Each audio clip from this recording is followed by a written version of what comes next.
playing now in 3 games that maybe it's tough to replicate in camp? Yeah, I mean, the things in so many different areas we're growing. Especially in the run game and becoming more familiar with our techniques and our fits as a whole.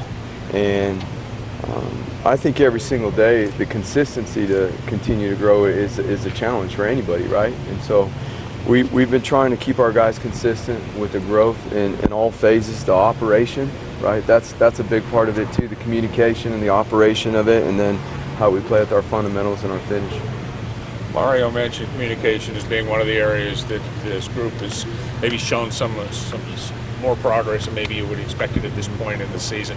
How do you attribute, or what do you attribute that to? We spend a lot of time talking about it, and we make it very difficult on them at practice with what the formations, the adjustments, the sets they get, and we're back there with them, working them through it. We try to show them how to do it. We love them up when they do it right, and if it's not done to the standard, then we're going to let them know immediately, because it is of the utmost importance. If we're not all on the same page and we're not doing a good job, and there's things you have to do to be able to communicate, which is number one, know you know what you're doing, and number two, you got to be able to understand personnels and formations and what you're going to get. Got one of the more veteran quarterbacks in this league to prepare for, and I know they're traditionally a run team, but they're really not right now.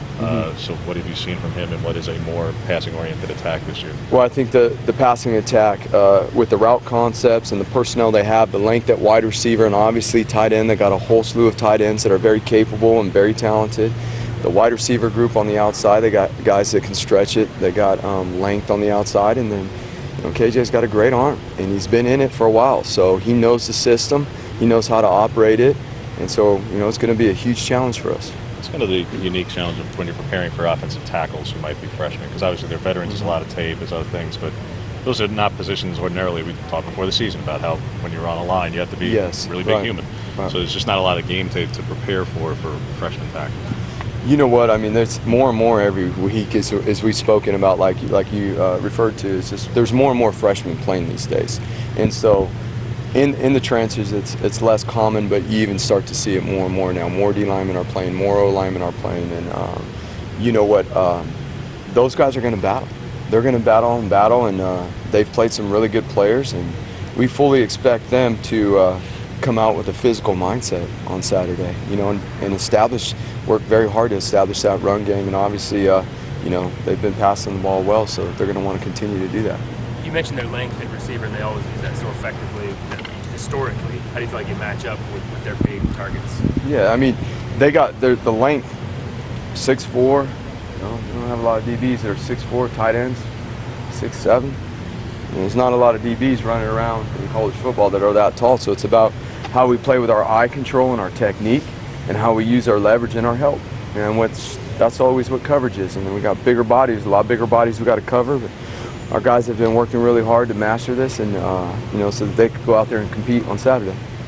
Had you seen McKill Wright do what he did in the game and during practice? Were you confident, or were you pleasantly surprised he was able to jump in there? He's done a great job. Yeah, he's really done a great job since he's been here and stuff. And obviously, there's areas that we need to continue to grow, and in due time he will. But he's he's an extraordinary talent. He does a great job for us. We're really excited about what he's going to do here in the future.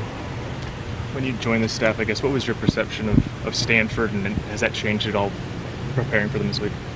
No, I mean, Stanford has a great reputation, of being having mentality and being a physical football team and a very smart football team in which they operate too. I mean, they operate at a very high level. They execute, and their coaching staff does a really good job. And when you watch the film, you see it.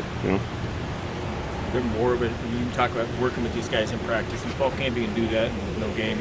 Is there a little bit more of an urgency on these guys that, hey, you got to pick this up on Wednesday, Thursday, because there is a Saturday game, right? Maybe there was 3-4 weeks ago. Yeah, every day is urgent. Every day is urgent. This morning, it was urgent. They felt, all the coaches this morning, our urgency. It always starts with us as a coaching staff. There is no time to waste. Every single minute has to be used efficiently, whether it's in meetings, whether it's preparing ourselves for meetings as a coaching staff. And obviously, when we get on the practice field, we only have so much time. And so, and like we talked to the guys about today, on the football field of practice, we're going to try to make it more physically and mentally, especially mentally demanding, to get it to that point where it's like a game. So when you get into the game, you have an understanding already of what it's going to be like. So we make it very hard on our guys.